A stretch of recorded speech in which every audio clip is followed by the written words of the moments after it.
What's new on Grab It TV? Absolutely everything. We've got daily news shows, sports, weather, comedy, inspirational shows, fast cars, and a whole lot more. If you aren't watching Grab It TV, you're really missing out. It's free for you and free from censorship. So what are you waiting for? Subscribe today.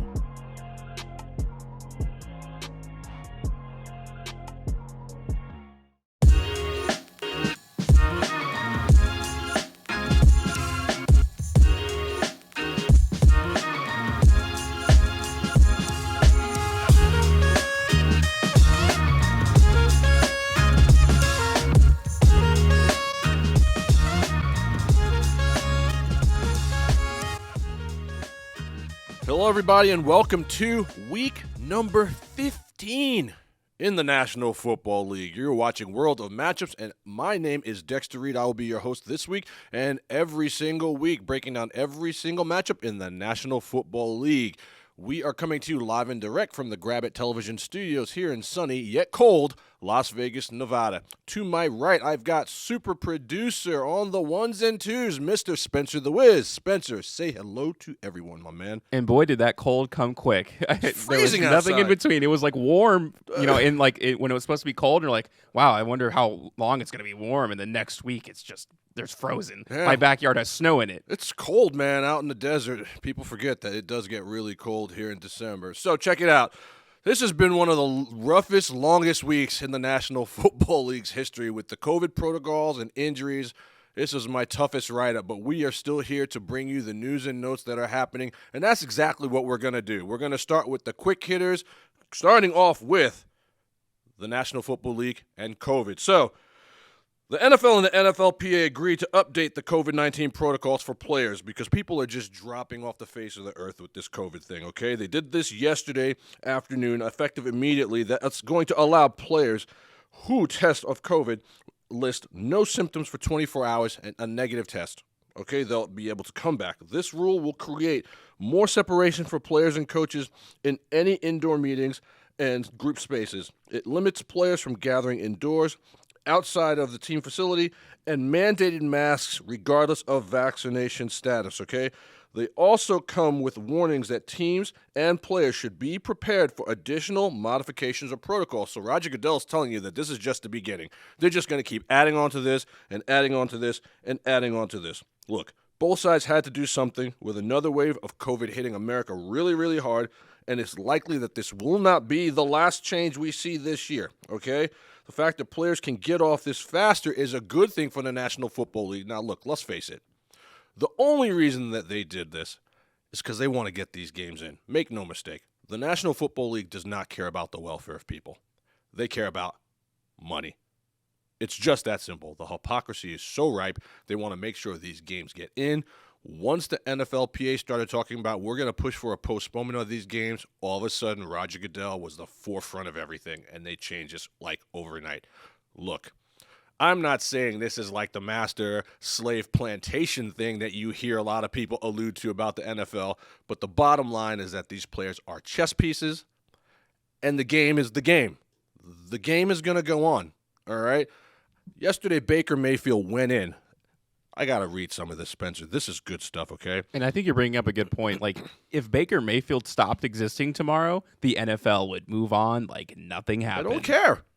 It's don't the care. next guy up because Next guy up, there's a dude. billion dudes who want to play football. It's what can you do for me, all right? That's the NFL. So, Baker Mayfield, make up your damn mind on protocols. Showing up and making only 3 teams test, so you can keep the game as scheduled and make money. Actually caring about player safety would mean delaying the game with this continuing at the rate it is.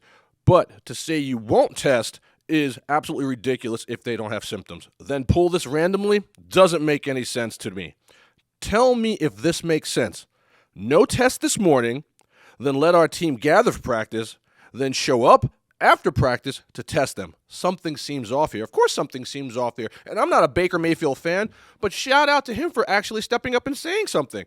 It's all a crock of nonsense. It really is. If the National Football League cared anything about player safety, these games would be canceled this week. It's just that simple. But the money train is going to keep going. And like I said earlier, the game is the game. Listen to this list of people that's on the COVID list, okay? Some notable names. Chris Jones didn't play last night. Josh Gordon didn't play last night. Jarvis Landry, Jedrick Wills, Kadarius Toney, Alexander Madison, Cedric Wilson, Quez Watkins, Jalen Ramsey, and Tyler Higbee. They couldn't play. Odell Beckham's now on there. CMC, who's not even in the NFL right now because he's hurt. He's on there. Mayfield we heard about just now. Tyler Lockett, Alex Collins, Allen Robinson, Jonathan Allen, and the list goes on and on and on. On Tuesday afternoon, inside of like a 2-hour time frame, like 60 guys were COVID positive. You cannot tell me this is about player safety. Folks, this is about money and power and always will be. And I'm going to keep going after you, Roger Goodell, because these real NFL pundits, these guys that Spencer and I aspire to be, the Stephen A. Smiths of the world, you know what I mean? They're not going to go in on you like this. These robots that are being told what to say, they're not going to point out the hypocrisy that is the National Football League. Why? Because the NFL keeps their paychecks coming. But this is absolutely egregious, and it needs to stop. Yeah, ESPN's owned by Disney, I'm pretty sure. So you know they ain't going to be saying Please. nothing. They're a bunch of freaking all about the dollar robots. dues. Robots. The Skip Baylesses. I mean, I like Uncle Shay because he keeps it a buck. But come on, man. You cannot be telling the people that these new COVID protocols that you keep adding onto are about player safety, because it's not. It's about the almighty dollar, and it always has been, and it always will be. Next, Josh Allen suffered a foot sprain on the road versus the Tampa Bay Buccaneers in a game that they got jobbed in, and we'll talk about that some more. He's suffering with a mild case of turf toe as well. He was seen in a walking boot. He's questionable for Sunday. Look, their season is on the line here. You know, Danny O'Brien a couple of weeks ago asked me if the Bills may miss the playoffs, and I laughed it off. They might. This is a game they absolutely have. He'll go out there with a walking boot on. Josh Allen is going to play. He ain't running anywhere, but he's going to play. They're going to win that game on the coattails of his strong arm. Next, Lamar Jackson suffered a low ankle sprain versus Cleveland Sunday, and he's truly questionable to play this week. Look, my love for Lamar Jackson, it just goes down the toilet every single week. And now the guy is hurt. This guy is killing fantasy managers left and right. The Ravens are going nowhere without him. He's just doing light walkthroughs this week. You can pretty much pencil in that he's not playing. Fire up Tyler Huntley. I think the Ravens are pretenders. I think they're absolutely fraudulent with or without him. And now he is on the shelf. Next, Kareem Hunt. He's out with an ankle injury. He's going to miss week 15. He might miss a little bit more than that. Boy, Cleveland is ravaged. Cleveland, the Washington football team, these teams are ravaged. Half their team is on the COVID protocol, but we're going to push to play these games. But it's about player safety. What a joke. Next, A-Rod suffered a setback with his little fractured pinky toe versus the Bears on Sunday Night Football. They steamroll the Bears. He's going to be out there. Look, this is Aaron Rodgers. He's the potential, MVP of the league. This is a tough dude. They're going to shoot that pinky up. He's not even. There's going to be no surgery. There's no way in hell that Aaron Rodgers is missing any time over a toe injury. This is his best chance in his later years to get a Super Bowl W, and he is going to be out there even if he is on crutches. I need him to at least last a couple more weeks so he can win me my fantasy Super Bowl. He's going to be out there, man. This is Aaron Rodgers. I mean, I know that toes hurt when they're broke and their mobility is limited, but they can win on the strength of his arm, just like we talked about Josh Allen. Next, former NFL player Josh Bellamy has been sentenced to 3 years and 1 month in federal prison for fraudulently obtaining over $1.2 million in COVID-19 relief funds. My goodness, how stupid are these guys? Like, do you really think that you are going to get away with this? I mean, I know some people do. I guess they must really think they're going to get away with this stuff. They wouldn't do it otherwise. So now he's doing hard time.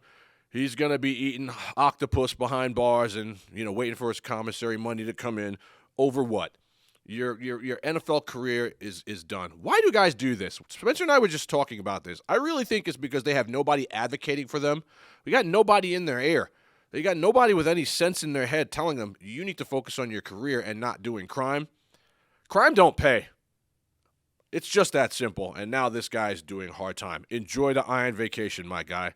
The other sad part about this is like he got caught, but and this is just in the NFL, but think about how many COVID relief funds there's been, in the country. How many other people are taking advantage of these Everyone funds? is, man.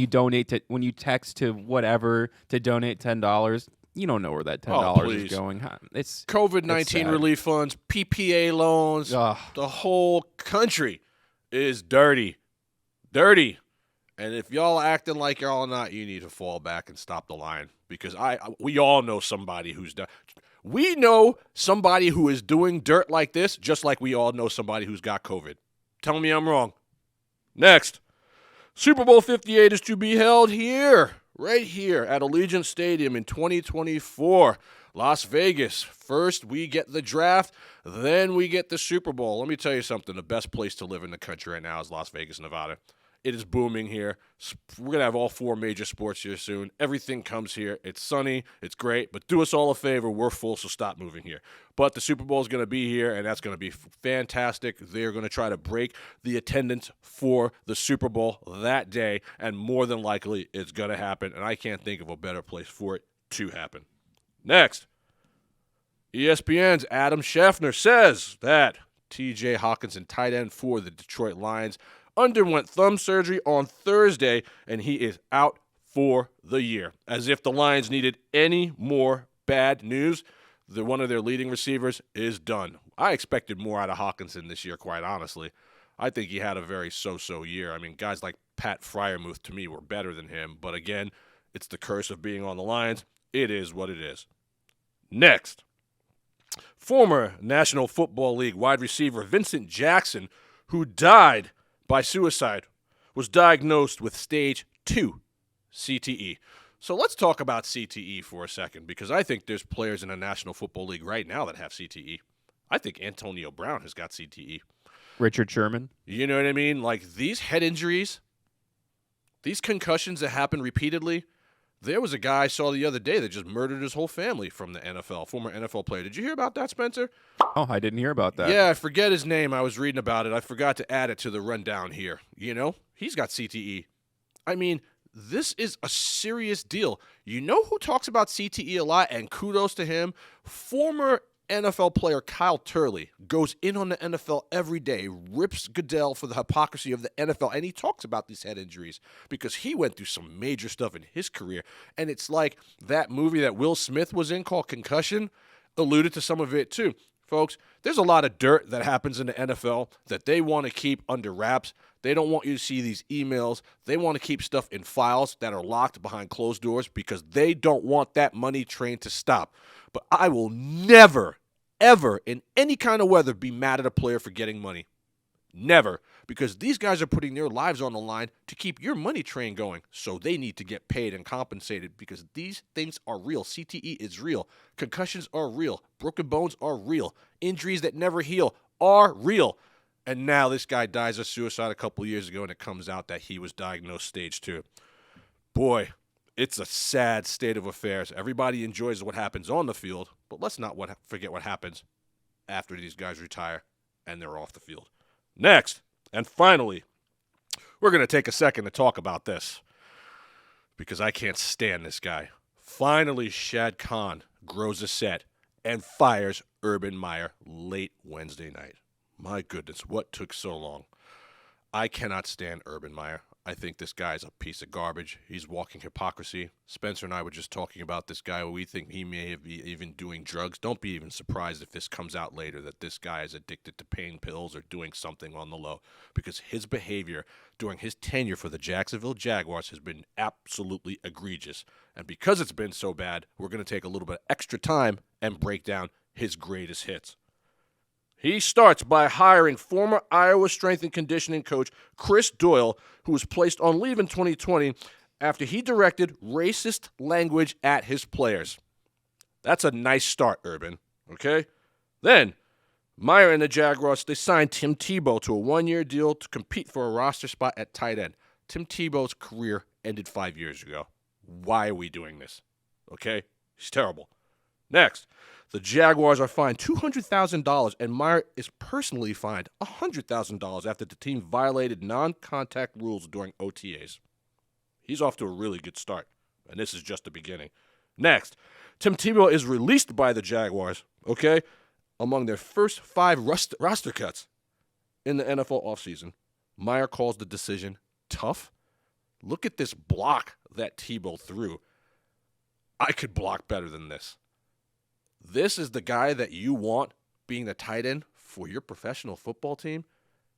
I would have released him right after this block. It's absolutely egregious. I don't know what he was thinking about. Tim Tebow is done. He's a great guy, but great guys don't equate to Super Bowl wins. The crazy thing about that whole saga to me is that when it happened and they had signed him, they brought him to the facility, Urban Meyer kind of rubbed his hands clean of it. He's like, yeah, I guess the coaching staff wants to take a look at him. Bro, you are the only person in that building who knows Tim Tebow. You brought him in. Brought him in. You're the only reason he's in the building. Why are you going to act like, oh, I don't know, man. We'll see. The coaching staff seems to really like this guy. I looked up the word narcissist in the dictionary. There's a picture of Urban Meyer. What are you doing, man? It was Urban Meyer's high school photo. Ugh. It was unbelievable. Okay, next. Meyer says that vaccination status is certainly in consideration when the Jaguars are making their final roster cuts. The NFL loved this one. So now you're saying you are only wanting to put guys on the roster if they were vaccinated. The NFL was furious when they heard this. Furious. Next, Broncos coach Vic Fangio reveals that Meyer said every week it's like playing Alabama in the NFL. Meyer is shredded to pieces for these comments. Unreal. The Jacksonville Jaguars blow a 14-0 first-half lead versus the Bengals and lose 24-21 on the road. Meyer didn't even fly home with the team after that Thursday night game. He stayed in Ohio and travels from Cincinnati to Columbus to visit his family. See you guys. I'm going to Columbus. A raunchy video. This is what did him in. Okay, of Urban Meyer dancing with a younger woman at an Ohio bar goes viral. Meyer has been married to his wife, Shelly, since 1986. Poor Shelly. Shelly, if you're still staying with this guy, you have to be doing drugs or you have to want the money. It's just that simple. And we're just getting warm here, folks, just so you know. All right? Next, the Jaguars lose to the Titans 37-19 to drop to 0-5. Meyer is questioned about not having Trevor Lawrence try to sneak the ball on 4th and inches in the fourth quarter of the game to cut the Titans' lead to 31-19 from 31-19 to single digits. Meyer says he's not quite comfortable with that yet. Really? This is your first-round draft pick that's not comfortable doing a quarterback sneak? I think I could do a quarterback sneak if someone asked me to. You kidding me? You take the ball and you just push your body forward. Guy's not Patrick Mahomes. I mean, put him in there. I know that might sound silly, but if you've never done it, it's something that we need to keep working on so that we can make the call in that situation. However, there was an apparent disconnect between him and Lawrence, who was more than okay with the idea of sneaking up the middle. Quarterback sneak is something we can always do, and I feel comfortable with it, Trevor Lawrence says. Next. Starting running back James Robinson admitted he was confused by the Jaguars coaching staff that gave him 3 carries on the final drive of the game. He had been benched for a fumble earlier and was dealing with heel and ankle injuries. I'm not sure what the point of that was, Robinson said, of Jaguars' decision. Meyer had been asked about the decision at the post-game news conference on Sunday. He deflected the blame to running backs coach Bernie Parmalee. Does this guy ever take accountability for anything? And then finally, the nail in the coffin. Former kicker Josh Lambo tells the Tampa Bay Times that Meyer kicked him in the leg at practice last August before the team's preseason finale against the Cowboys. Lambo says he immediately told Meyer never to do that again, but Meyer instantly dismissed the request, supposedly saying, "I'm the head coach. I'll kick you whenever the F I want." Lambo says he told his agent about the kick and that the agent told the Jaguars' legal team. The team says it offered to set up meetings with Lambo to discuss the matter further, but Lambo says he doesn't recall being given the opportunity. Folks, look, this is where we're at. College coaches and that mentality of being bullies, that only works in college. No college coach is really coming to the NFL in 2021 and having a good stint in the NFL. Urban Meyer is a piece of garbage. It's just that simple. He's a horrible human being. And I'm happy that he finally got kicked out of the league. I think you have to take a step back and really think about the decision in the first place. When they hired him, what was Urban Meyer doing? He was 2 years removed from football, college football, mind you, so nothing like the NFL. 2 years removed from that. And why did he leave college football? He was covering up abuse on his coaching staff. Where was that ever going to go right? Shad Khan, what were you thinking?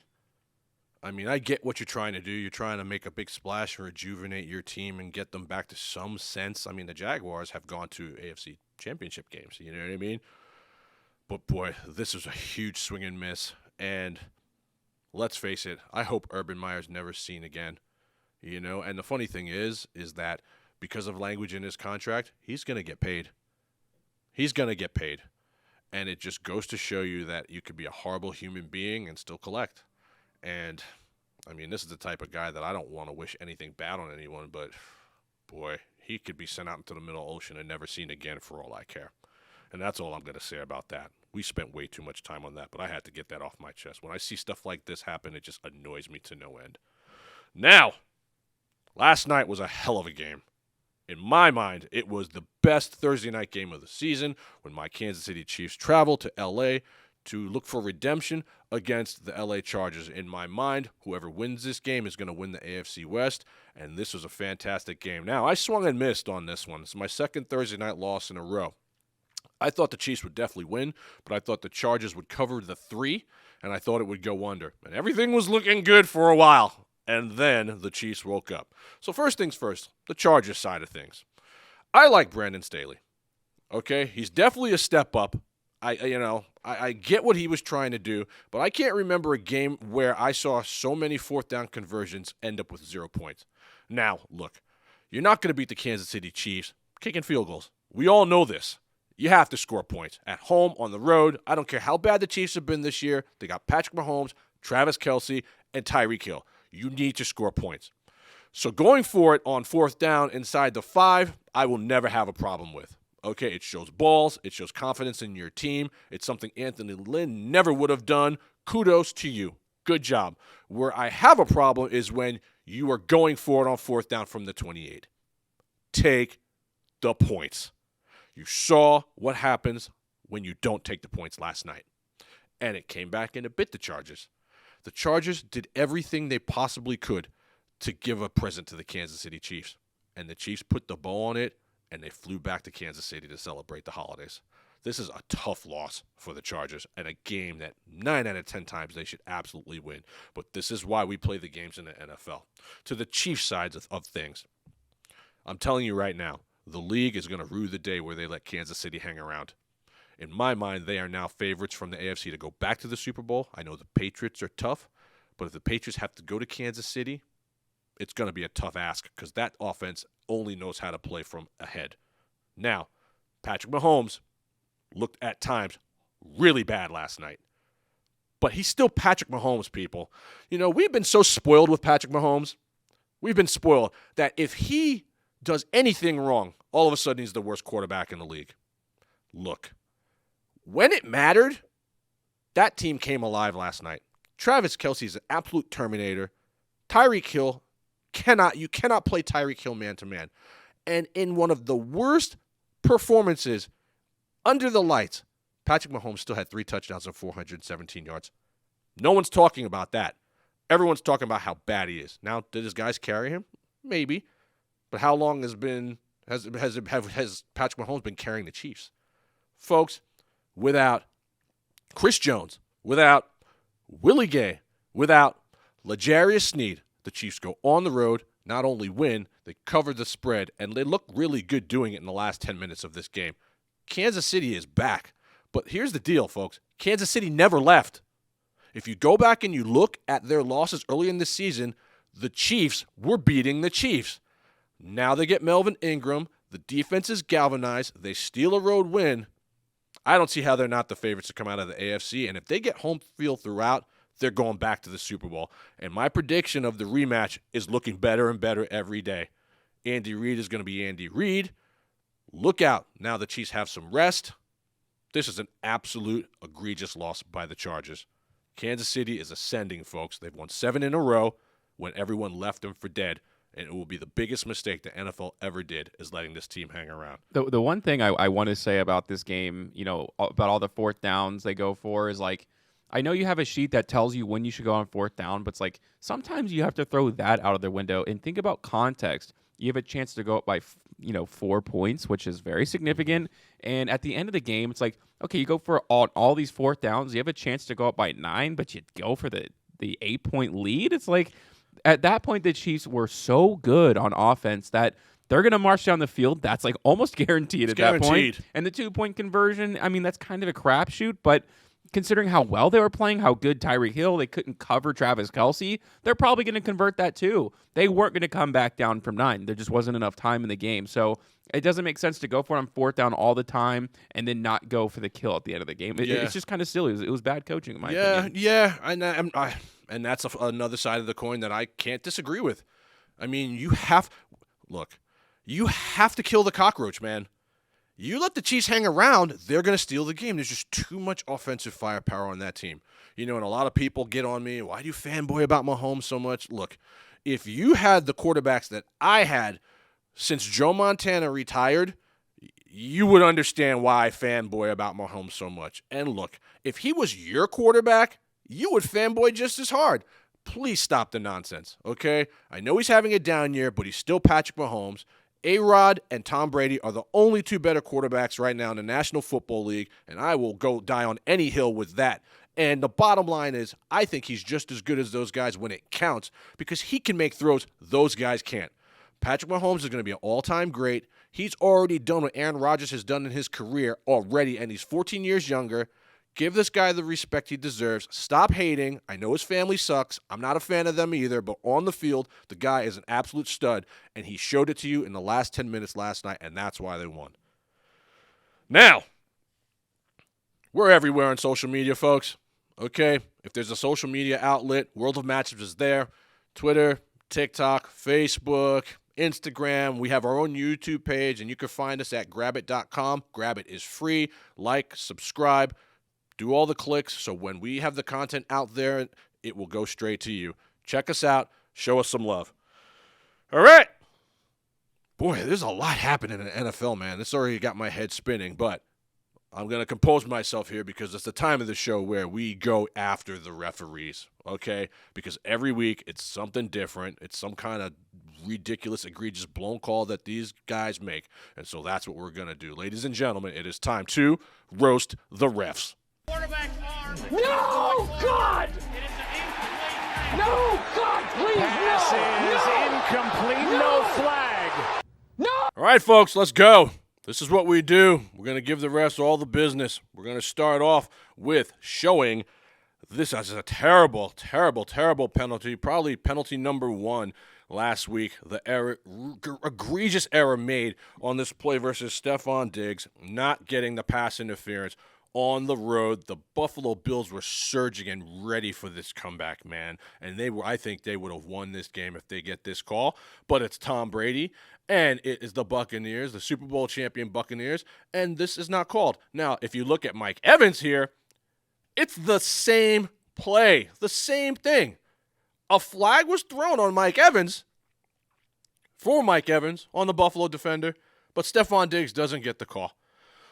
What universe are these refs living in? And I want to know where they're getting their eyes checked. It's like, boy, it's so disturbing, Spencer.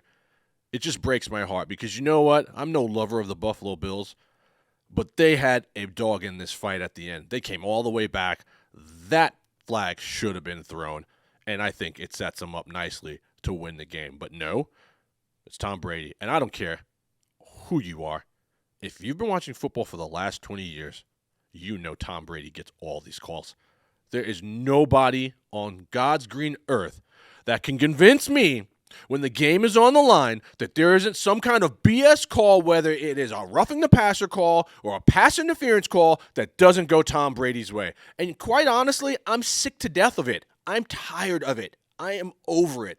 The league swings from Brady's nuts, and people are tired of seeing it.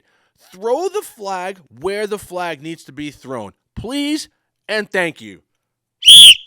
Next.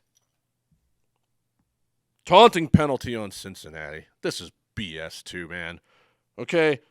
The defender flexes in Mixon's face earlier in the game and gets no taunting call. But here, Von Bell points at somebody, and it cost the Bengals 7 points. Now, we saw CEH a couple weeks ago point at a defender. Look, how is this I don't even know if he was pointing at that guy, Spencer. I think he may have been pointing at one of his teammates, and it cost him there. The NFL really, in the offseason, they got to go back, and they have to revisit this nonsense. But why does it take an offseason to fix something so glaring? Yeah, because you know what? They can change COVID They protocols can change COVID overnight. protocols in 30 seconds, but they can't fix the state of the game.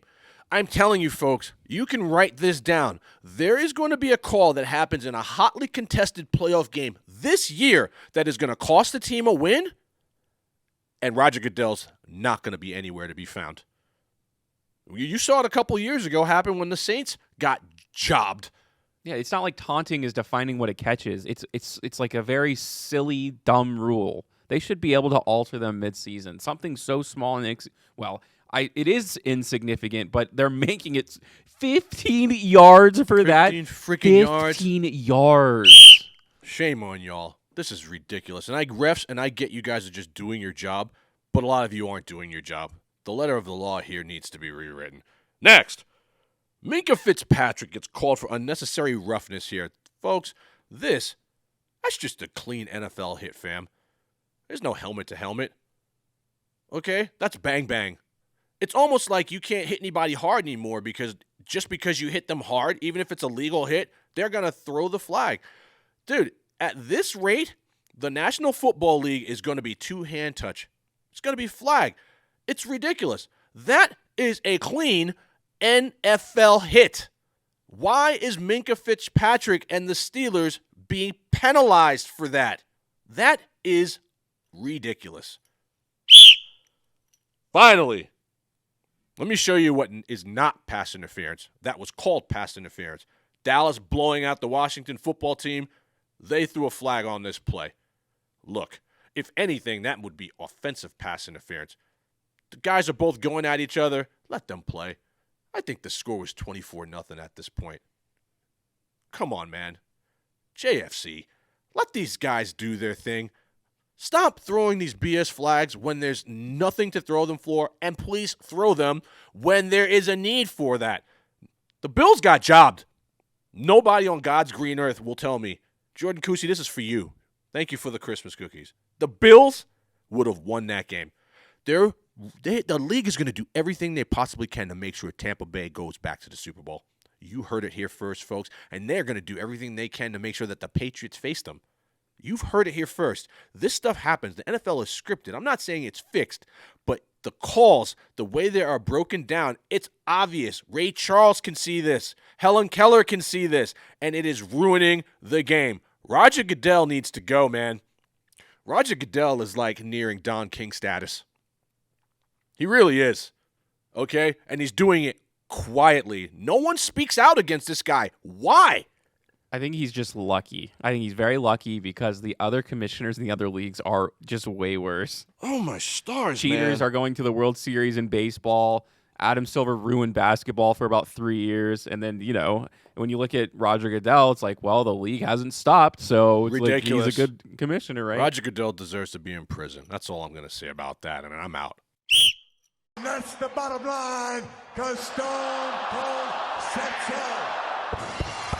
All right, we're back, folks. Boy, that Roasting the Ref just gets my blood boiling every single time. Roasting the Ref, sponsored by our friends at Heroes Heating and Air, Medford, Oregon. Give them a call. Check them out at heroesheatingandair.com for all your service needs.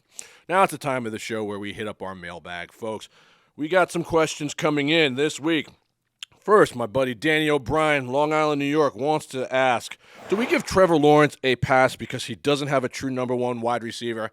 I give Trevor Lawrence a pass because of Urban Meyer. That's just the beginning. The fact that he really doesn't have a true number one, DJ Chark, goes down. Everyone is hurt, okay? The whole team is hurt. They've got nobody. He's basically out there by himself trying to make things happen. Now, he's been bad this year. I thought he could have the type of year that Peyton Manning had his first year. I lost $50 because he hasn't thrown 25 touchdowns. I mean, he has been really, really bad this year. But I'm willing to give the guy a pass. I believe in his talent. I believe with the proper coaching and the proper system, he can thrive in this league. It just goes to show you, the situation you go to as a rookie in the NFL is everything. I mean, look at Patrick Mahomes. He was able to be under the tutelage of Alex Smith, takes the year off, then turns into a monster. This guy's just being thrown to the fire, which I believe in because, you're the number 1 draft pick. You're supposed to get thrown out there. But the bottom line is he's got nobody. And Urban Meyer did him no favors. So, Trevor Lawrence, Merry Christmas. You get a pass this year. This happens next year. We're roasting you hard. And think about Josh Rosen, too. The situation you go into. Situation's everything. Josh Rosen was one of the highest graded guys coming into the league in a long time. If there was a redraft the year after he was taken, he still might have been taking the first quarterback. He ended up getting passed around like a blunt. Nobody wanted Josh Rosen. You know what I mean? He was everybody's sloppy seconds. And now where is he? Who knows? He's backing somebody up somewhere. Is he in Arizona, I think? Flipping burgers, maybe? Yeah, he's like working at In-N-Out Burgers somewhere. It's ridiculous. Next. My buddy, the Deacon of Dallas, Scott Broyles from Texas. Who is the worst college coach turned NFL coach? Steve Spurrier or Urban Meyer? Now, Steve Spurrier from Florida went to the Skins. He was terrible. But I got to say, after the litany that we just read on Urban Meyer, in my mind, it's easily him.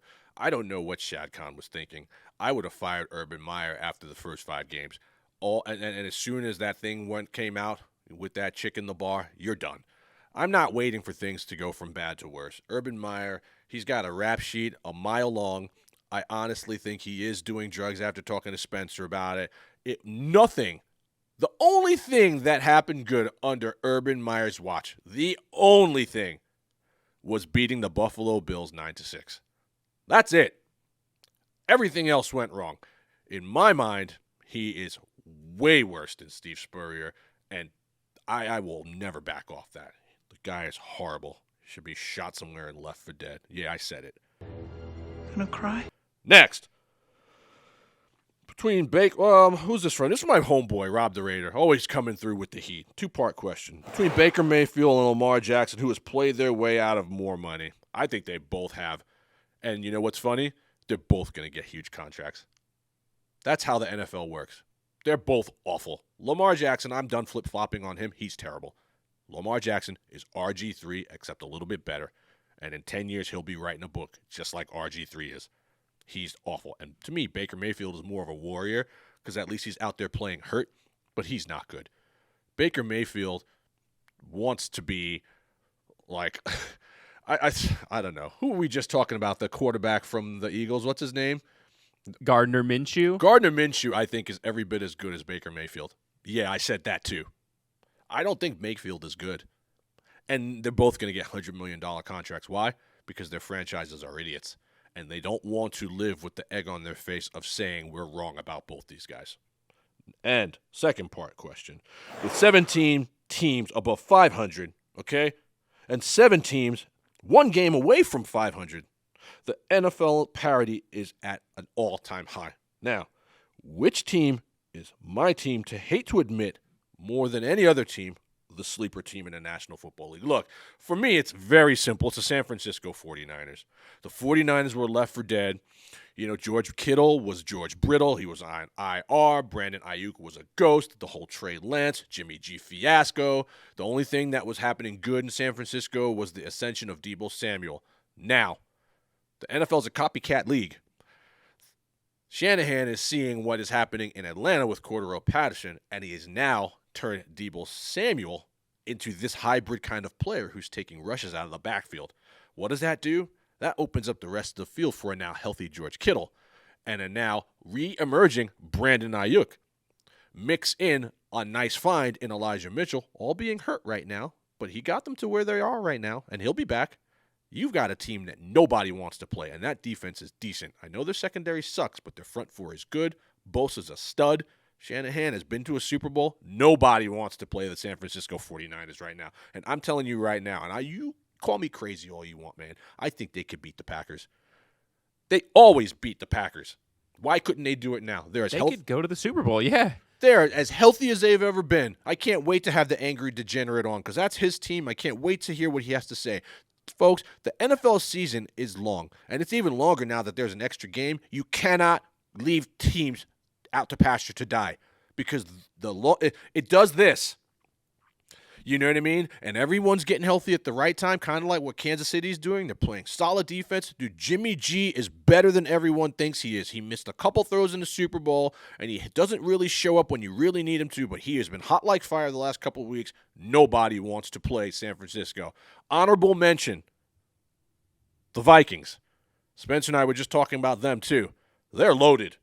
If their defense could ever make a stop, they could make some noise, too. If they just had a half-decent defense, like where would they be right now? The one thing I wanted to say about the 49ers, though, and you did kind of allude to it, and it's the same situation with the Miami Dolphins, and that there's no more Trey Lance talk. It's just imagine what that does for your franchise, where your quarterback feels like his job is secure. Yeah, I'm the guy. If this guy's looking over his shoulder, you're probably not going to get great results, but now they're like, dude, Trey Lance is on the bench.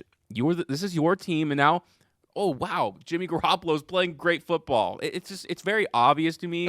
You can't have controversy on your team. It's too hard to win a football game. Facts. That stuff translates onto the field, man. When I was courting my wife, she probably don't want me to tell this story, but I don't care. I'm telling it anywhere. My wife was dating like 16 guys when I was courting her. You know what I mean? So I had to like fight off like 16 other dudes constantly. You know how good it felt when I finally was like, dude, you're the guy. I felt like I was on The Bachelor. We're human beings. Like, these are athletes. We have emotions but that matter. Yeah, it matters knowing that it's you and only you. And that's why I think Jimmy G is playing well. And don't sleep. Remember when Minnesota went to New Orleans and they won that playoff game? There's talent on the Vikings, man. They're another team that if they could just get their defense together, the Vikings should only draft defense this next draft. They would be in good shape too. All right, that's it for the mailbag, folks. Let's talk about why we're here. We come here to break down the games, pick winners, hopefully help you along the way while we do so. So these are going to be the game previews. No bye weeks. Bye weeks are done. 15 games, a lot of information we've given you, and we're here to just shovel some more information on you. Last week I had my best week of the season at World of Matchups. I went 12-2. I only lost Thursday night, and of course I lost my best bet picking on the Bengals like a dummy. But I digress. 12-2 is hot like fire. Back to double digits. 128, 79, and 1 on the season. Let's roll. This week, the Saturday games begin. Let's set it off with Spencer's team. The Raiders. At the Browns. The Browns are banged up bad. Between injuries and COVID, the last few weeks have been rough. Several key players for them are heading into Saturday's game on the COVID-19 protocol versus Vegas. For that reason alone, I am taking Vegas. Okay, this is the Vegas Raiders went there last year and won. I think they're going to go there tomorrow, and I think they're going to win. Hunt, Landry, Hooper, Jedrick Wills, they're all notable players that are going to be absent. Mayfield is now on the COVID-19 protocol as well, and he hasn't been 100% anyway. Okay, so he's also going to be out.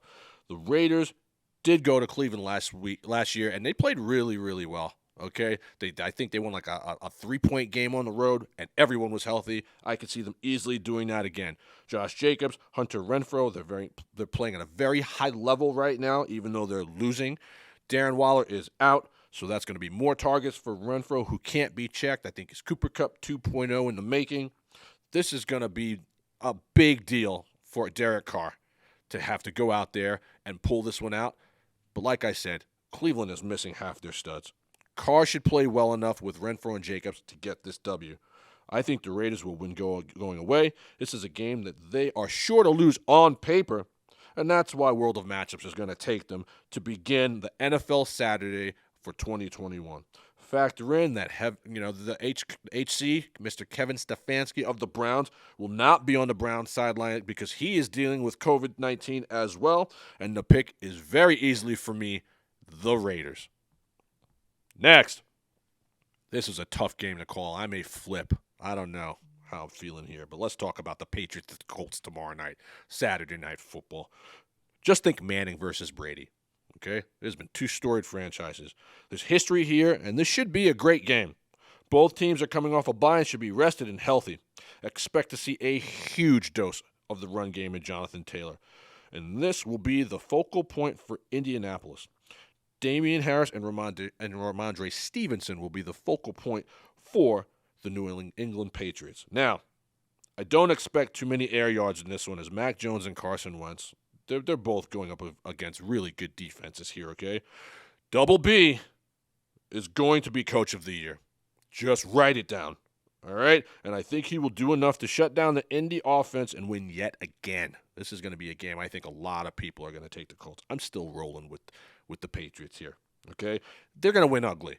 That's how they win. They don't win coming away. They grind it out, and they win ugly. Now, I think they're going to win a 3-point game. If J.C. Jackson can shut down Michael Pittman, New England will win this game going away. The pick is going to be the Patriots. Now, the last time I took the Colts, I was really sure that they were going to beat a good Tampa Bay team at home. And Frank Reich just declined to run Jonathan Taylor. He got like 16 carries in the whole game. I think it's a possibility that he may remember that and run the wheels off Jonathan Taylor and the Colts win. But I'm still going to take the Patriots simply because their defense. But something to watch is Jonathan Taylor's usage. Early games on Sunday. Panthers at the Bills. The Bills are in bad shape. They can't run the ball. They can't stop the run. They don't get the proper calls from the refs. And Josh Allen is gimpy. This team may not make the playoffs if they lose this game. If they lose this game, they won't make the playoffs. The Panthers are even more of a mess as DJ Moore is dealing with a plethora of injuries, and let's face it, Cam Newton is an absolute bum. I've been telling you guys for years, why do you choose to not listen to me? Cam Newton is not a top 32 NFL quarterback. He is not good. His career ended when he failed to jump on the ball in the Super Bowl, and that's the last thing I'm ever going to say about Cam Newton, okay? He is a waste of a roster spot. Stephon Diggs, Dawson Knox, Cole Beasley will all eat against the Carolina defense, who's a pretty good defense, okay? But they're going to have to throw this ball because they can't run the ball, and Josh Allen is hurting. Look, the Bills finally stopped the bleeding here, but barely, okay? As their own defense has been suspect over the last month. Don't be surprised to see Chuba Hubbard have a day here, all right? As the Bills' run Ds, they're just horrendous. They're so bad, all right? Despite all that, I'm still trusting them to pull it out. Sam Darnold will be activated off IR this week. I don't think it will matter who's back there. It doesn't matter. The pick is going to be nobody circles the wagon like the Bills. Next, Texans at the Jaguars. Welcome to the toilet bowl, folks. Both franchises are horrendous, and I'm only taking the Jags here because they are home and Urban Meyer has finally been fired. I still believe Trevor Lawrence will be good eventually, and James Robinson can control the clock and pull out a win here. Houston offers absolutely nothing but Brandon Cooks, and with Davis Mills as his quarterback, I just have zero faith that they can even steal a road win here, okay? Look, the Jags are going to get an early Christmas present in the firing of Urban Meyer.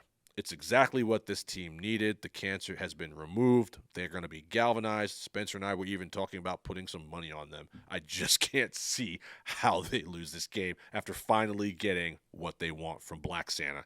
Bye-bye, Urban Meyer.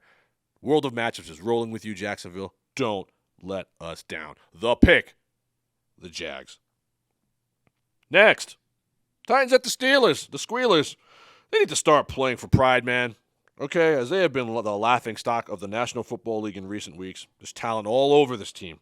But they're undisciplined, and Mike Tomlin seems to be losing the locker room. Okay, the Titans are very uninspiring as well, though, and they have been since the loss of Derrick Henry. They haven't done anything. I don't care what their record is. Ryan Tannehill has been less than stellar. A.J. Brown is done, and Julio Jones has done little to nothing all year long. That will go down as being one of the worst free agent signings of the year. He has done nothing. Julio Jones is done.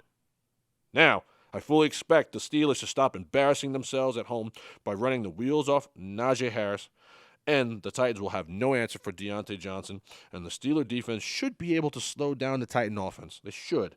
Just enough to pull out a win. Steeler fans deserve better. Okay? From this team, and if Ben is done, look, shouldn't he go out winning? We were just talking about Ben Roethlisberger. Ben Roethlisberger may be a douche, but he brought the Steel City 2 Super Bowl wins. He deserved the Eli Manning going away treatment, and he's not going to get it. He's just going to go. He's just going to go. And I think that these last couple of games, they all know that, and they're going to play hard. This is a game I see the Steelers winning. The pick, Pittsburgh Steelers. Next, the Cardinals at the Lions. Both of these teams are banged up bad. The Lions got their one win. That's it. They're done. That's going to be all they're going to get. Arizona came back down to earth as the Rams went in their building and pushed their wigs back. Connor and Hopkins are both getting MRIs. Hopkins is done for the year. Connor is probably not going to play. Look, I don't care what anyone says. The Arizona Cardinals are not a Super Bowl caliber team. I don't care what the record is. They're going to lose in the first round. Despite all that, they should still have enough to beat the Lions here. Why? Because they're the Lions. Jared Goff is awful. Hawkinson is gone. The defense is porous. And the unavailability of their player, DeAndre Swift, all adds up to a very easy win for the Cardinals. Kyler Murray goes off, steals the show.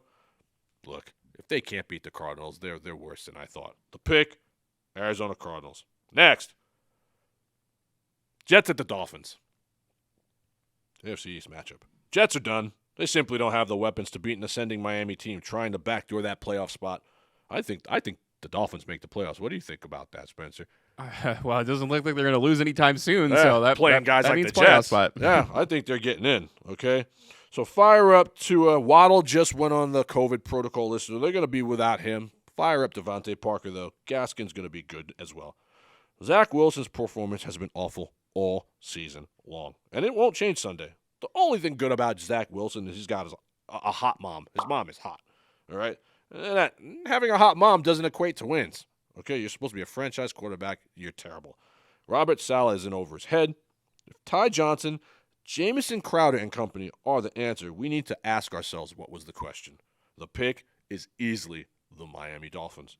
Next, the Cowboys at the Giants, the New York Football Giants. The Cowboys are getting back to the form that they showed early in the year, despite the fact that they have injuries all over the backfield. And Dak Prescott at times this year has looked lost. Did you see that pick he threw in that Washington football game? I mean, it's terrible. I mean, come on, Dak. I've been backing you all year, homeboy. Get it together, please. The Giants are gross and have nothing to play for but, big blue pride. Daniel Jones is out. The Giants turn to Mike Glennon and Jake Fromm. Who knows who'll start? It doesn't matter. They're both going to get smashed. The Dallas defense did a good job on Antonio Gibson last week, and they're going to do the same thing against Saquon Barkley this week. The Giants defense won't have an answer for CeeDee Lamb, Amari Cooper, Gallup, Dalton Schultz. The Giants get overwhelmed here, and they lose at home yet again. It's very simple. This pick is going to be America's team. The Giants are done. They need to clean house, take a blowtorch to the Meadowlands. It's over. New York football, it's over. I'm sorry, guys. I'm from New York. I love y'all. I've been to both team games. It's over. Next, Washington football team at the Eagles. Washington is banged up. My goodness. Everybody on the Washington football team has COVID, including Taylor Heineke now. I found that out on the way to the studio.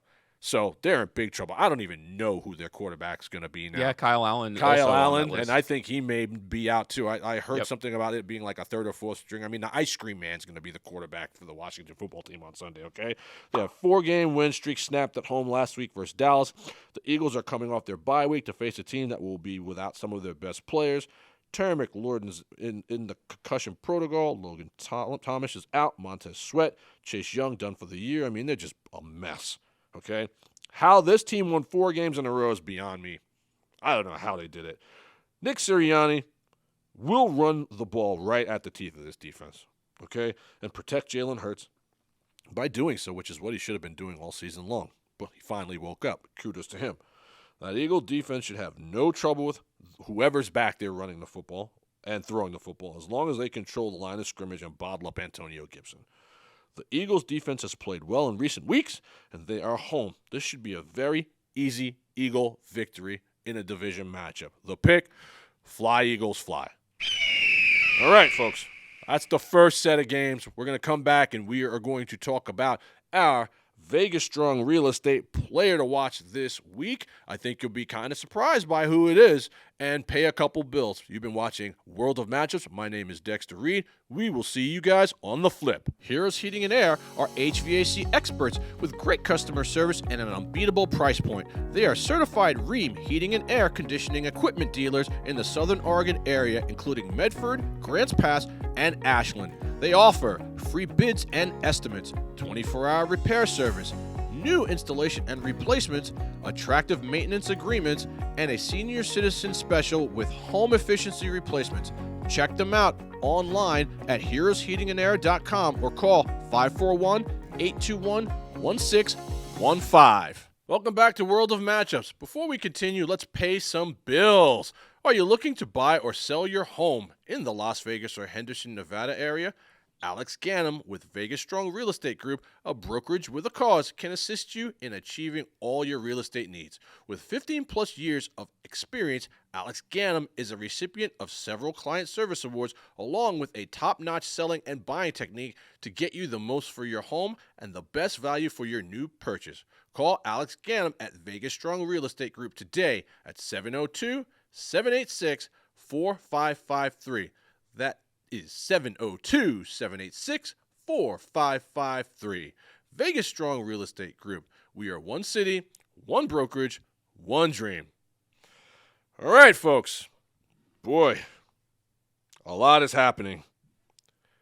During the break, came across my phone, as per Adam Schefter, Sean Peyton, coach of the New Orleans Saints, has been diagnosed with COVID-19.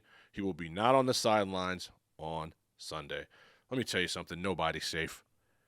COVID is killing everybody. It is ravaging the NFL. I don't know what the percentage is. It would be cool if you could find this out. I don't know if you'll be able to, Spencer. What percentage of the league right now is unable to perform? Coaches, players, and staff because of COVID-19. It's absolutely brutal. All right. This week's Vegas Strong Real Estate Group player to watch is none other than Mr. Hunter Renfrow. The Cooper Cup 2.0 product out of Clemson has been eating all season long, but you really haven't heard about him. Why?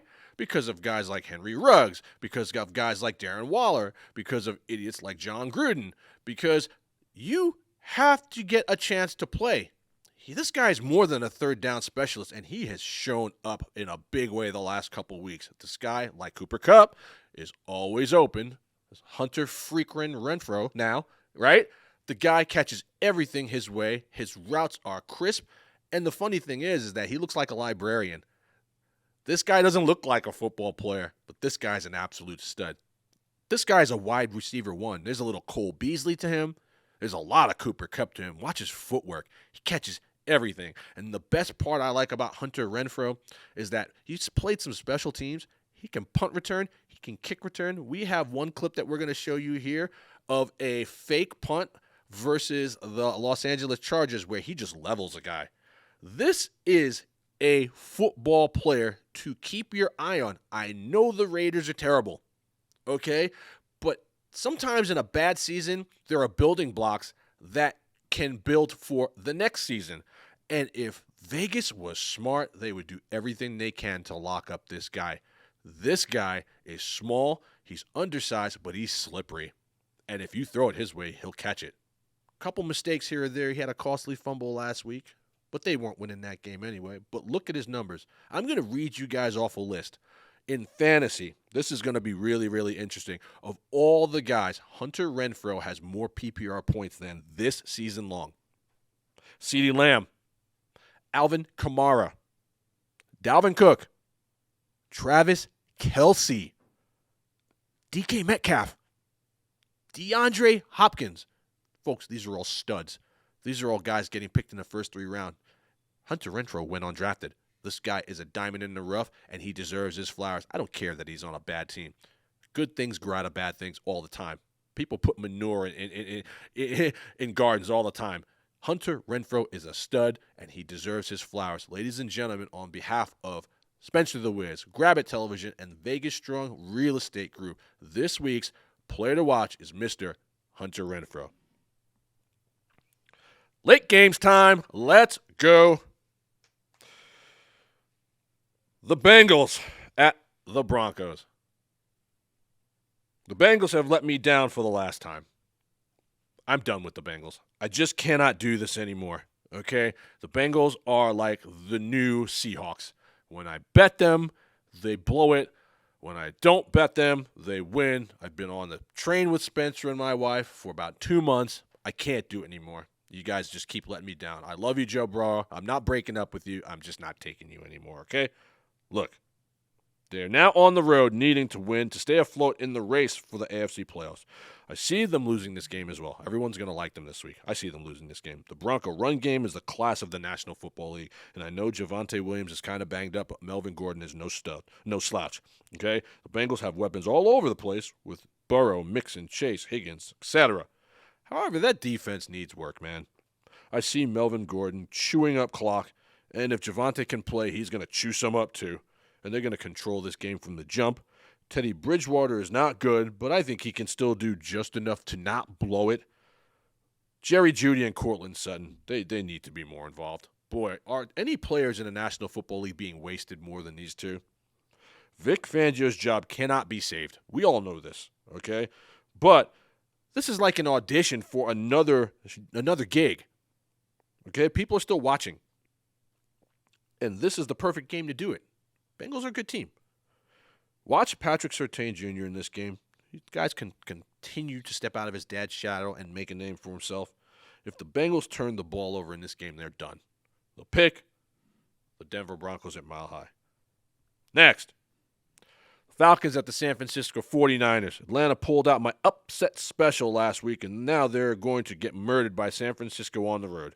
Atlanta has not been as bad as I thought this year, actually. What's their record? Are they like 6-7, Spencer? That's not bad for the Falcons, man. Without Calvin Ridley, I mean, they really haven't done much with Kyle Pitts either. They're 6-7. They've backdoored a lot of teams and won some sneaky games. But they're not going to do much. Okay, Calvin Ridley, no one knows where he is. He's not on a field. I know where he's not. This is going to be a battle of the hybrid running backs with Deebo Samuel, Cordarrelle Patterson. This is the new way to run the ball. You get big, strong wide receivers, and you put them back there. You saw Deebo do some of this in the Super Bowl versus Kansas City. This is nothing new. He's a stud. Okay, Jimmy G has played really well the last month. Why? He's not looking over his shoulder. And he needs to be recognized because he's put San Francisco in this quandary now of what to do next season at quarterback. They should have never taken Trey Lance. Alex Gannum, you were wrong. They should have never taken Trey Lance. Now, George Kittle and Brandon Ayuk have come alive, and suddenly they have become a team that nobody wants to play them, man. Matt Ryan is going to get destroyed on Sunday. Write it down. The Niner defense is still good, and Coach Shanahan has got it all working right now. The pick is the San Francisco 49ers easily. Next, Seahawks at the Rams. The Rams look fantastic. Finally, they looked great on Monday night. And now they have played their way back into the Super Bowl conversation. They can beat Tampa because Tampa's secondary is suspect. They can throw. It wouldn't be a shocker, as a lot of people might think. The Seahawks are frauds, and DK Metcalf is a bust. I don't care what anyone says. DK Metcalf is a bust this year. Higbee and Ramsey will be back from the COVID protocol, and maybe Darrell Henderson is possible to be back as well. The Seahawks will be depending on first-round bust Rashad Penny to replicate his performance last week, but I just don't see it. Did you see Aaron Donald's closing speed to end that game on Monday? All of a sudden, he was off the field. Murray is dropping back, and out of nowhere, Aaron Donald, if you can find that clip, Spencer, add that. Aaron Donald came out of nowhere and leveled him. This guy is an absolute alien. I feel for Russell Wilson this week, man, and nobody on the Seattle defense has an answer for Cooper Kupp, who is always open. OBJ is going to miss this game. COVID protocols, you know what I mean? I guess there wasn't that mutual respect that he talked about with COVID last year because now his ass isn't playing, okay? Look, I just don't trust a Pete Carroll team led anywhere right now. Pete Carroll needs to be fired. Hashtag fire Pete Carroll. They'll pick the Los Angeles Rams. Next, the Packers at the Ravens. The Packers are rolling. This is what they do every year around this time, man. They just roll in December. The Ravens are holding on for dear life as they have lost their leader in Lamar Jackson for an undisclosed amount of time. Look, even if he suits up this week, it's not going to matter. All right, Baltimore is simply too depleted to win this game. Tyler Huntley looked good in Lamar's absence, but he simply cannot generate enough offense to stay with the likes of Adams, Jones, and Rodgers. With a lackluster run game as well, Baltimore will struggle to control the clock and keep A-Rod at bay. I see the Packers getting up early and grinding it out on the road. The Ravens are pretenders, with or without Lamar. Don't matter, okay? That team's MVP is Mark Andrews. Lamar is garbage. Fight me. Let's talk about it. Come on the show. Send me emails. Prove to me why Lamar is not a franchise quarterback. We can go round for round. The pick, the Green Bay Packers. Sunday Night Football. It's going to be a good one. Saints at the Bucks. My best call of the year to date, I believe, was picking the Saints over Tampa Bay earlier this year. Now, Tampa gets their revenge at home versus a hobbled Saints team that's won one of their last 6 games. It's a division game. It's going to be closer than people think because Kamara and Hill are more than serviceable offensive weapons, and the Saints' defense is very underrated. They never get their flowers, okay? Sadly, however, the Bucs are in full playoff mode, and Tom Terrific and the freight train will not be stopped. They have the offense. They've got the defense. They've got the coaching, and we all know they've got the refs. This will be yet another dub for Tampa. The pick, the Tampa Bay Buccaneers. They're going to be my best bet this week. They're not going to get swept by the Saints, but I'm here to tell you, Saints are plus 11 for all of you handicappers out there.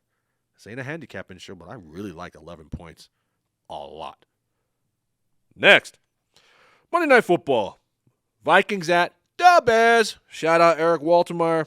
Shout out Corey. Got a lot of Bears fans at my job. I got none but love for you guys, but your team is terrible.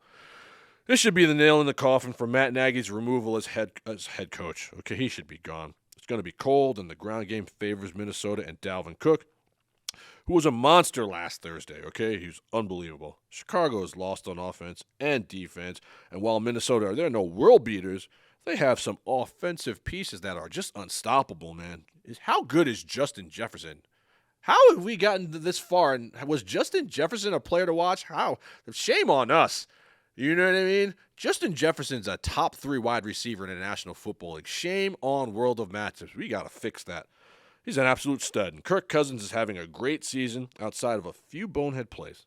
Justin Fields isn't being used properly, and Allen Robinson is out with COVID as if he would have done anything anyway. He wouldn't have. He's been one of the biggest busts he has been the biggest bust of the National Football League year. Chicago football has players in Cole Kmet, David Montgomery, Darnell Mooney. They have pieces. Special teams is good, really good. It's solid, but it's not going to amount to much to win this game. Folks, 1985 was a long time ago. And look, Bears fans are so loyal, and I feel for you guys so bad. You know, since the Trubisky thing, it's just been downhill for you, and we need to turn this thing around. And it's pitchforks and burning torches time to get Matt Nagy out. You know, the pick is the Minnesota Vikings. I'd be storming Soldier Field with Molotov cocktails until Matt Nagy was removed as head coach. All right, folks. Those are the picks. Normally, we would do a game of the week, but these games have all stunk this week. So what we have chosen to do at World of Matchups is feature a collaboration for the first time by bringing in one of my homeboys, Mr. Mike Alexander. You know this guy as the Angry Degenerate, and he is really angry. This is a no snowflake zone. We're going to kick it and talk about what's happening in the NFL. Check him out at the Angry Degenerate podcast. We're going to just shoot it back and forth with each other. You'll get to know him. I'll get to know him a little bit as well. Coming up right after we pay some bills. My name is Dexter Reed. You've been watching World of Matchups. We'll see you on the flip.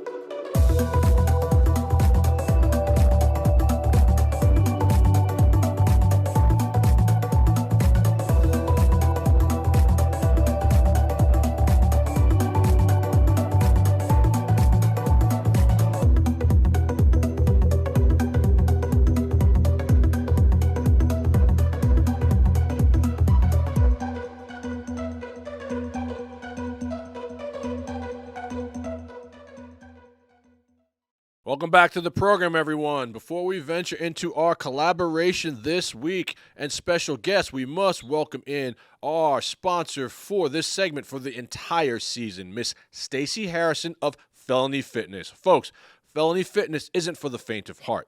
Felony Fitness promotes solely the 4 F's: no fear, no forgiveness, no failure, and no false hopes. Those who say what doesn't kill you will make you stronger. Be patient because they're coming back around to finish the job off. Felony Fitness now, Felony Fitness forever. All right. Like I said earlier, normally this would be the time of the show where we break down our game of the week, but the games this week suck. So I figured it's the time that we start doing some collaborations here at World of Matchups. And I have brought in our special guest, Mr. Mike Alexander, also known to the public as the Angry Degenerate, can be found everywhere on social media. His podcast is Pure Flames. Ladies and gentlemen, World of Matchups, let's welcome in our homeboy Mike. Welcome to the show, my guy. Thanks for coming on.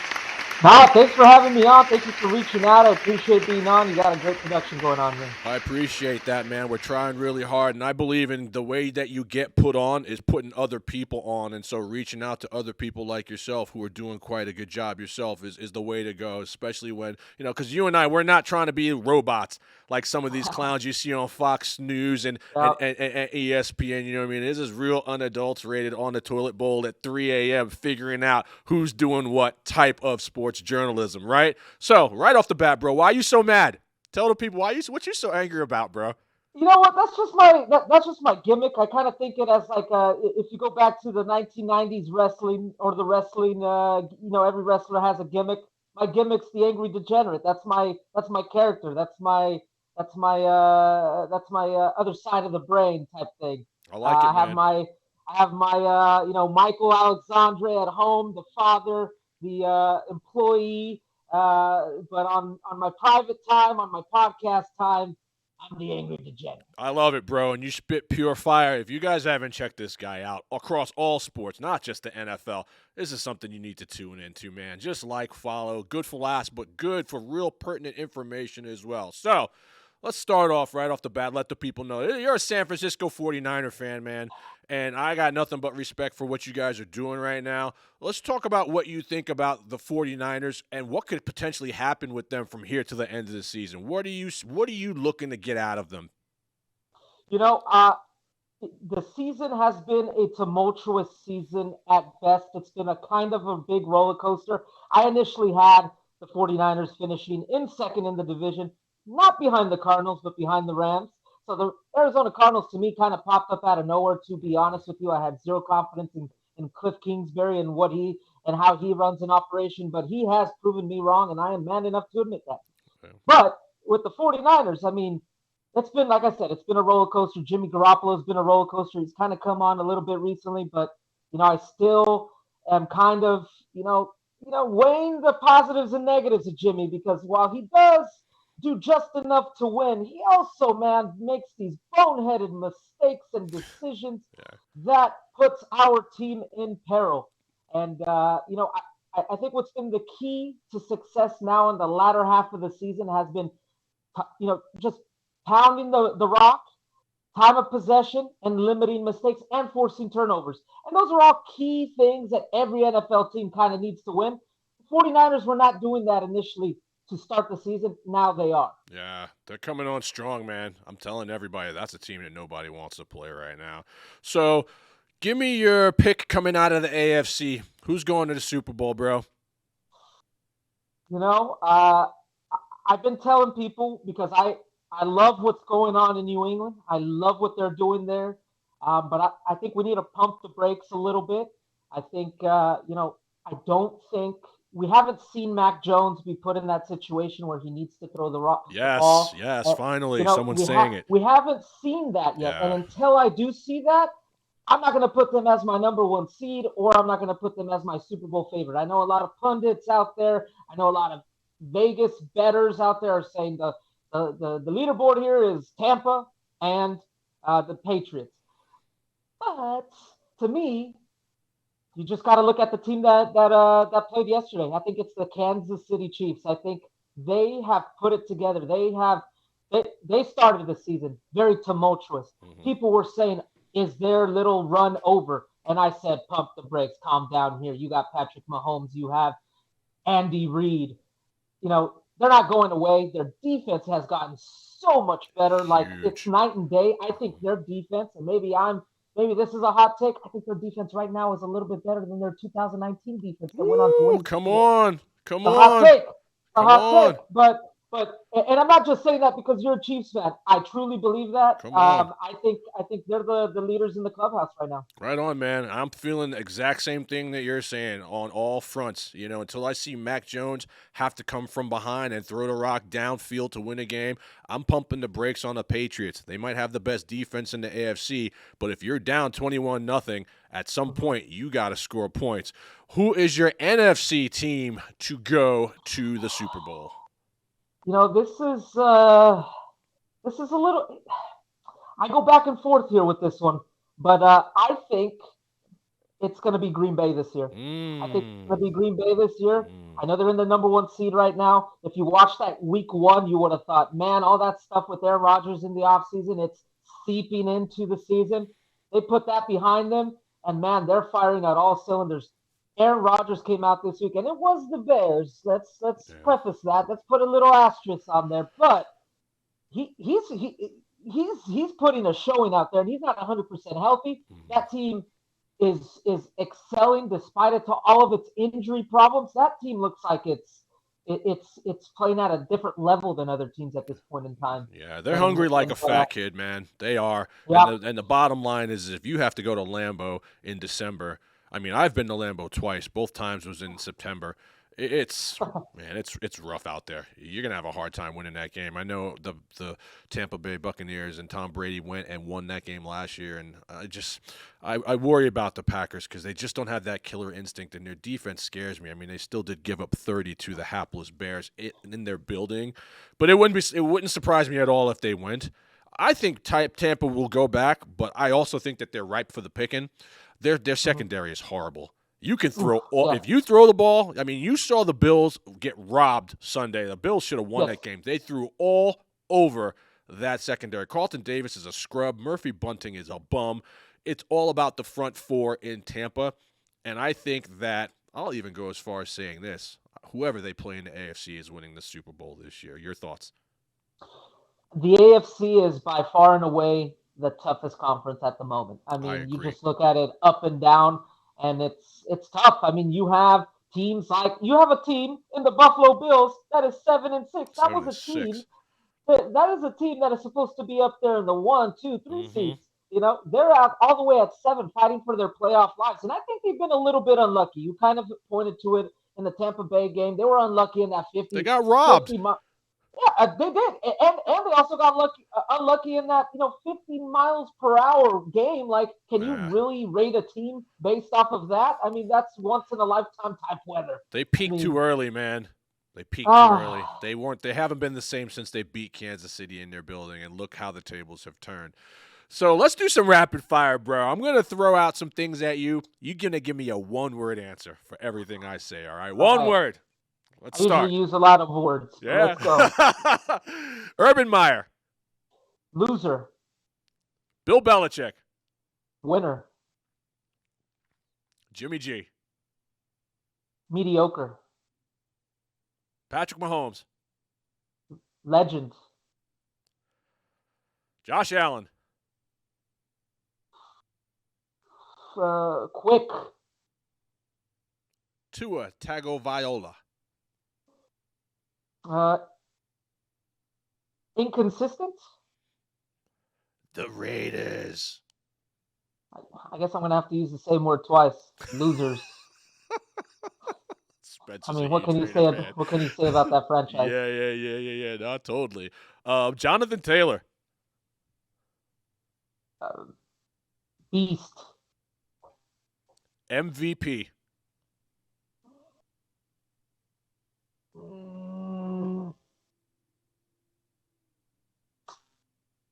Brady. Aaron Rodgers. Quirky. Weird. Pete Carroll. Weird guy.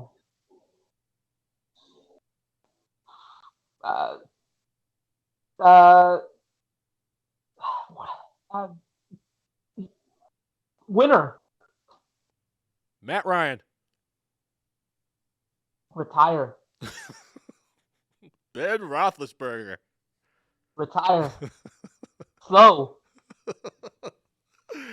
I love Mike because he and I have all the same freaking words. Carson Wentz. I guess it's kind of two words, but injury prone. Not this year, but I mean historically. Most surprising thing in the National Football League this year. Cardinals. I'd say Arizona Cardinals. The most disappointing player in the National Football League this year.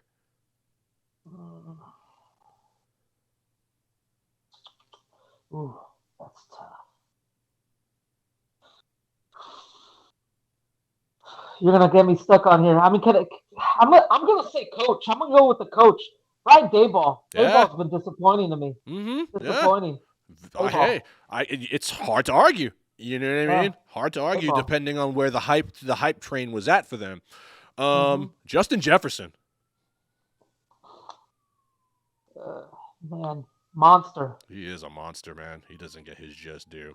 It's hard when you have to do these quick one-liners, you know what I mean? It's not that easy. Let's finish up by talking about this COVID nonsense, bro, because I've watched a lot of your quick hitters, and you and I, we share the same sentiment about the nonsense and how it's being pimped. You know what I mean? It's worse than the government pimping 9/11 to go to Iraq. They are pimping this COVID thing to death, and it's all money-driven. I'm not saying it's not real. I've had COVID. My family's had COVID. I know people who have died from COVID. So before you snowflakes out there try to come for my head, you need to fall back and understand what I'm saying. It's real. But what the NFL is doing is borderline criminal, and I'm just going to start calling Roger Goodell the White Don King. Your thoughts on the COVID protocols and how everything is shifting in the National Football League? The puzzling thing to me about all this is that the NFL is all about player safety. They pimp this out. Player safety, player safety. You touch the quarterback, 15-yard penalty. A little slight touch on the helmet, 15-yard penalty. Even back to college, targeting. And then something that can legitimately, possibly, hurt you for a very long time, this COVID dilemma, right, that we're in. I'm going to go soccer on you a little bit. I look at the English Premier League equally as greedy people, owners. Worse. Greedy people. They're canceling games left and right because of this COVID nonsense. And I agree with it. If you have a team that has like 15 players missing, how is that a competitive advantage? That is a competitive disadvantage on both sides. I mean, especially now in the NFL where you're coming up on the playoffs. You have a team like the Browns who is riding out Nick Mullins as quarterback in a very pivotal game against the Raiders. Why is this game not being canceled, and why are we pushing forward? Yeah. Obviously, I know the reason. You know the reason. Yeah. It's all the money, y'all. Yeah. But it's like, let's be honest here. If you're really, really about player safety and really about playing it down the middle, push that game a couple days, push that game a week. Yeah. What's going to change things? That needs to happen. And we saw it happen last year. But the Broncos were playing with the wide receiver at quarterback. They had no one.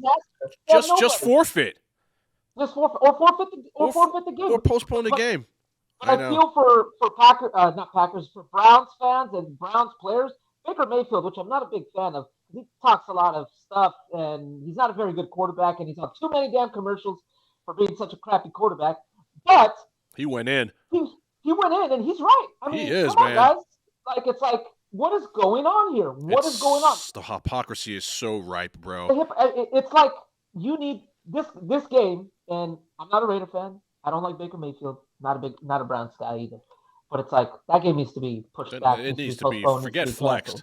The whole week needs to be postponed. I mean, the NFLPA may still push the game. Don't be surprised, guys, if this game is canceled. I mean, let's just say one more player on the Browns hits positive. If Adam Schefter hits my phone any minute now, they'll postpone this game. I mean, last night saved the NFL. saved. Oh, yeah. That Oh, game yeah. was That legendary. game was That fantastic. game got everybody talking about the Chiefs and everyone not talking about COVID. And so, Mhm. they're gonna push as hard as they possibly can. I think it's such BS. I love this game, but I hate this game at the same time because it's just predicated on a lot of greed, and it's sad because they don't care about the players. The Players. conspiracy theorist in me will say, hey, Baker Mayfield doesn't have enough clout in the NFL. If Tom Brady got COVID and he wasn't able to play, I think they would have pushed the Let game. Patrick Mahomes let Patrick Mahomes get COVID. Let Aaron let Aaron Well, Rodgers Aaron get already got COVID. You know what I mean? It's like the American justice system, man. The rules change depending on who you are, and I just cannot deal with the inconsistencies of the hypocrisy of the game that I love more than life itself. It's just brutal, man. All right, man, we're gonna wrap it up, but before we go, man, we'd be remiss if we didn't give you an opportunity to plug yourself shamelessly, man, because that's what this is, man. You're getting my viewers, and I want you to blow up, and so tell the people, where you're at, what you do, how you do it, when you're available, and how they can listen. I love shameless plugs. So I'm the Angry Degenerate. I started this podcast about probably around March, April this year. I've been wanting to do it for so long, and finally this pandemic kind of pushed me to do it. Finally done it. I started a TikTok account. You can find me at the Angry Degenerate. You can also find me on IG at the Angry Degenerate, and you can also find my podcast released every Wednesday for the most part, unless I'll reach out to the socials to see if I'm not going to release it out this week. But we're on episode 23 now. We're trudging along, and you can find my podcast wherever podcasts are found. And once again, my friend, thank you for having me on. I really appreciate it. Oh, dude, we loved it, man. I've been trying to get you on for a couple of weeks, so I'm grateful that our schedules linked up and we're able to do this collaboration. World of Matchups, it's going to be better because of people like you coming on, and we look forward to having you on in the future. You know what I mean? Like, you guys are watching like Linkin Park and Jay-Z do this thing right now. That's what this kind of collaboration means. Like real, unadulterated, not chopped, not screwed, not stepped on football knowledge. Just like two guys that love football but love it with all our heart, not for the paycheck, at least not yet. You feel me? All right, everybody, let's give him a round of applause, man. Mike, we wish you well, bro. Have a great holiday season, man. Enjoy the games, and we look forward to having you back here at World of Matchups. Ladies and gentlemen, Mike Alexandra, the Angry Degenerate. Let's hear it. Have a good one. Take care, Mike. Thanks. All right, everybody. Man, that was fun. That's almost better than doing a game of the week. I just like talking about football. Nothing really makes me as happy, and so having a different voice here at World of Matchups is nice because I know you guys are getting tired of hearing from me and Spencer. Let's go over our picks for the week at World of Matchups because that's what we're here for. We're here to pick the winners, all right? This week, World of Matchups is taking the Raiders. We're taking the Patriots, the Bills, the Jags, the Steelers, the Cardinals, the Dolphins, the Cowboys, the Eagles, the Broncos, San Francisco 49ers, the Rams, the Packers. The Buccaneers are my best bet over the New Orleans Saints minus Sean Peyton, and the Minnesota Vikings on Monday night.